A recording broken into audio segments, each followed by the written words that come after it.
Welcome back to New Day Northwest. The U.S. Army celebrates its birthday today. Founded in 1775, the Army has played an important role in protecting and guarding the freedoms that we cherish. Recruiting and retaining a more diverse Army is the goal. Recently, Evening's Kim Holcomb spoke with Sierra Starks from Army Recruiting, and she got to ask Captain Amber Sims and Sergeant First Class Mary James why they joined the Army. Well, I was 20 years old in college and I didn't know what I wanted to do. I went to college because I thought that's where you go after high school. I also wanted financial independence from my parents, and I thought, I love you guys, but I will join the Army to get out of this house. And I know it sounds funny, but I'm sure many parents who have kids at home in their early 20s can resonate. I knew that ROTC program offered a dorm scholarship, they paid for my school, and I knew I would have a job after college. My motives changed during the ROTC experience because I not only grew and matured, but I became a leader and I was able to be a part of my underclassmen and peers development, and that was intrinsically fulfilling. Sergeant James, how about you? Does that story resonate with you? So it absolutely does. Mine is a little bit similar. I did go to college as well first, and I landed a great job with a nonprofit organization shortly after graduating. And I did that for a year and it just became very routine. And so I knew I wanted to help people, but I wanted to help people in a bigger way. And the Army offered that. So I took the plunge, and here we are 15 years later.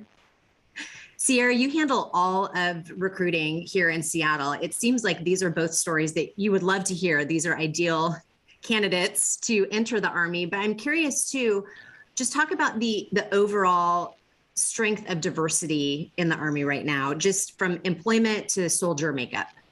Sure. So I think in order to reflect the nation it serves, right, the Army recognizes it's critical to strive for diversity that mirrors not only the demographic composition of the nation, but also like diversity that reflects the social and cultural norms of the nation, right, which is that inclusion aspect. Our nation is only getting more diverse, and so is our Army. Yeah, that makes perfect sense. And I imagine, Captain Sims and Sergeant James, that diversity matters to both of you as well. What difference do you think that it makes in your service? I mean, it shows that the color of your skin doesn't matter to not only be included in the Army, but also be in a leadership position. I like being a part of an organization that values my work and my potential. I think when I was a cadet and a second lieutenant, which is the most junior officer, it mattered to me. But being the minority, whether female or ethnic, teaches you resiliency. So whenever I walk into a room, I never think I'm the only woman or nobody looks like me.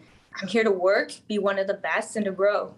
As a soldier, you're expected to show up as a soldier. And so we are evaluated based upon competence, merit, and skill. So if you show up as a soldier, your gender and however it is that you identify culturally is a moot point.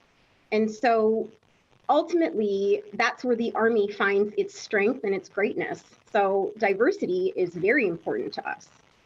Yeah, you're all doing the same job. So what difference should any of the rest of that make? Sierra, just talk to me a little bit about the efforts that are being made to promote and support that kind of diversity. So I think at present, there's maybe a disconnect here in Seattle between what our young men and women think a soldier is and the actual diverse makeup of our soldier population, right? So our recruiters in this area, who are in many cases the first interaction students, parents, educators have with a soldier, they are a makeup of all races, all ethnicities. They come from all backgrounds to really make it known that a soldier is not just one branded type. And then those same students are able to visualize themselves as a soldier because they see themselves represented in the community. That makes perfect sense. And I think it's fascinating, Captain Sims, you're starting to transition out of service at this point. Now that women have been in sort of every level, every position that they can be, do you feel like that is changing public perception? And as you're transitioning out, do you feel like that's opening more job opportunities for you now? Yeah, I think within the Army, service members are able to see women in leadership at all levels. However, externally, many people have misperceptions of the Army in general. because of lack of exposure, which is why we're having this conversation. Many people don't know that there are well more than just a handful of women at all levels of the Army. They're not just unicorns or outliers. I do think it isn't normalized, but it's becoming quite normal. Additionally, outside the Army, there's this perception that veterans don't fit among civilians, but that's not true. There's a huge network of veterans in corporate America.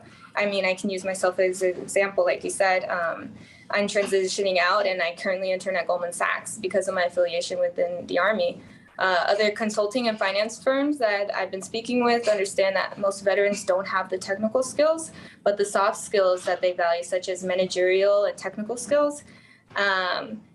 And they've mentioned quite a few times after 6 months to a year, veterans often outperform those with prestigious degrees, like those who have MBAs. I think the Army has always been evolving to reflect society. I think interviews like these really help break down barriers of these untrue misconceptions. And you can connect with your local recruiter at goarmy.com/Seattle, or you find more information on our website as well. So you got that summer vacation planned yet? Up next, Verbo is sharing some of the most popular summer destinations that they're seeing this summer, so stick around. This portion of New Day Northwest is sponsored by U.S. Army Recruiting Seattle.